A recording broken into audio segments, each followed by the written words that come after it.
Supreme court ने फैसला सुनाया और अयोध्या में राम मंदिर बन गया। राम मंदिर की ये इतनी सी कहानी नहीं है। इस राम मंदिर की नींव में अगर चांदी की ईंट रखी जा रही है तो हमें ये नहीं भूलना चाहिए कि इसकी नींव में सैकड़ों कार सेवकों के रक्त की बूंदें भी शामिल हैं। वो रक्त जो उन्होंने इस मंदिर के लिए, अपने रामलला के लिए चढ़ाया था। हम भारतीयों की सबसे बड़ी बुराई ये है कि हम अब बहुत जल्दी अपना अच्छा और बुरा इतिहास भूल जाते हैं। हमारे आने वाली पीढ़ियों को हमें ये बताना होगा कि किस तरह से कार सेवकों ने 2 नवंबर 1990 के दिन राम मंदिर के लिए अपने प्राणों की आहुति दी थी। राम मंदिर की चकाचौंध पर हम सभी को गर्व है, लेकिन इस चकाचौंध में हमें याद रखना होगा कोठारी बंधुओं के बलिदान को, जिन्होंने अपनी जवानी इस मंदिर के लिए कुर्बान कर दी। हमें याद रखनी होगी उस युवक की कहानी जो अयोध्या में गोली लगने के बाद तड़पता हुआ नीचे गिरा और उसने अपने खून से सड़क पर लिख दिया सीताराम। आज तक ये कोई नहीं जानता कि सीताराम उसका नाम था या उसने मरते मरते आखिरी बार अपने भगवान श्री राम और देवी सीता को नमन किया था। ये सब किरदार और उनके बलिदान कोई कपोल कल्पना नहीं है, बल्कि ये वो दस्तावेज हैं जिन्हें उस दौर के पत्रकारों ने अपनी रिपोर्ट्स और लेखों में दर्ज किया है। इन्हीं दस्तावेजों में से एक है ये किताब युद्ध में अयोध्या, जिसे लिखा है वरिष्ठ पत्रकार हेमंत शर्मा ने। हेमंत शर्मा 2 नवंबर 1990 को अयोध्या में ही मौजूद थे। उन्होंने अपनी आंखों से उस खूनी मंजर को पूरी तरह से देखा था। उस दौर में उनकी रिपोर्टिंग ने पूरे देश को झकझोर के रख दिया था। आज मैं आपको हेमंत शर्मा की इसी किताब और उस दौर में अखबारों में जो छपा था उसके आधार पर बताने की कोशिश करूंगा कि 2 नवंबर 1990 के दिन क्या हुआ था। लेकिन ये कहानी शुरू होती है 2 दिन पहले, यानी 30 अक्टूबर 1990 से। हिंदू संगठनों ने 30 अक्टूबर 1990 को अयोध्या में कार सेवा का ऐलान किया था। इससे पहले 23 अक्टूबर को लालकृष्ण आडवाणी की रथ यात्रा रोककर उन्हें गिरफ्तार कर लिया गया था। लेकिन इससे कार सेवकों के उत्साह में कोई कमी नहीं आई थी। लाखों की तादाद में कार सेवक अयोध्या पहुंच रहे थे। वहीं यूपी के तत्कालीन मुख्यमंत्री मुलायम सिंह यादव ने ऐलान किया था कि बाबरी मस्जिद पर परिंदा भी पर नहीं मार सकता है।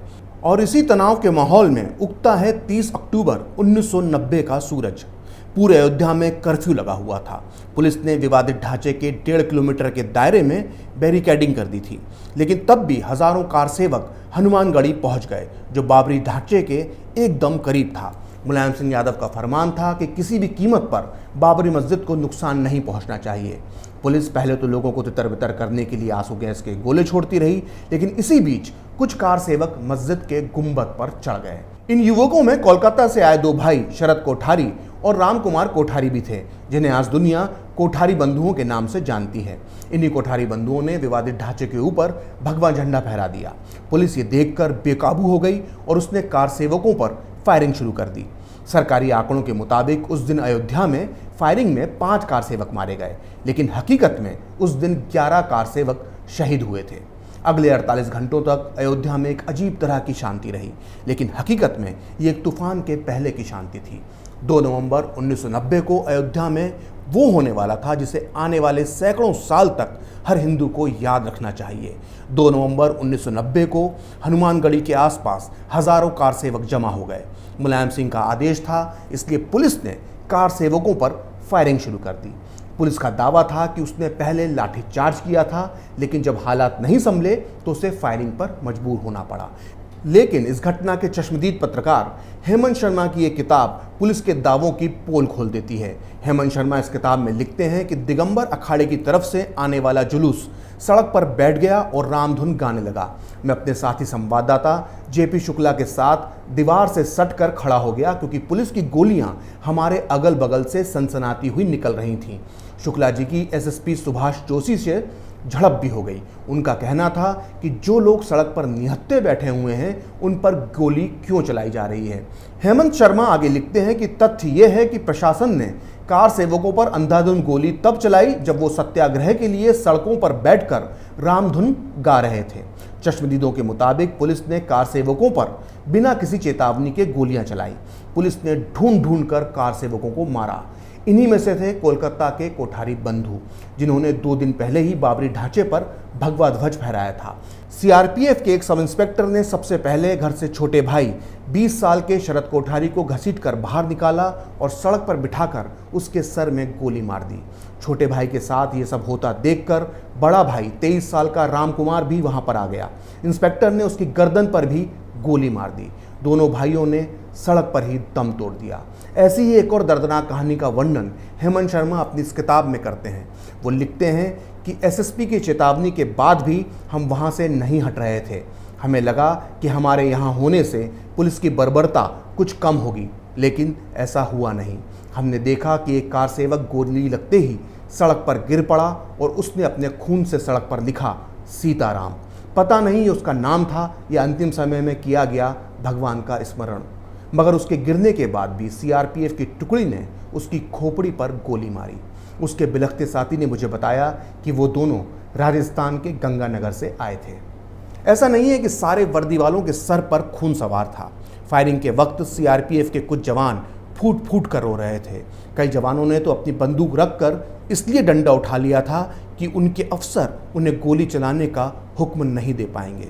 शाम होते होते अयोध्या में 40 कार सेवक शहीद हो गए थे, लेकिन इतना करने के बाद भी मुलायम सिंह यादव की सरकार का दिल नहीं भरा।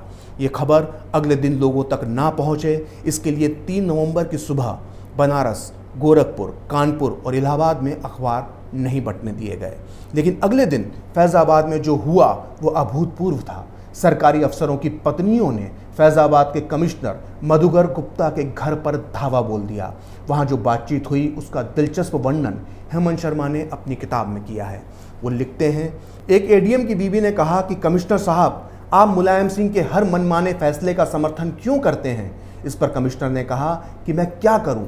तब एक और अफसर की बीवी बोली, आप संतों पर गोली चलाने से मना करें, उनके आदेशों को मानने से इनकार कर दें। तब कमिश्नर ने कहा, ये सरकार का फैसला है, इसमें हमारा दखल नहीं होता, आप अफवाहों पर ध्यान ना दें। तब गुस्से में एक और अधिकारी की पत्नी बोली, आप आंखों से सरकारी पट्टियां उतारिए। क्या सच्चाई का परचम सिर्फ आपकी सरकार ने थाम रखा है? आपने इंसानियत का संहार किया है। क्या आप अपने घर वालों पर गोली चला सकते हैं?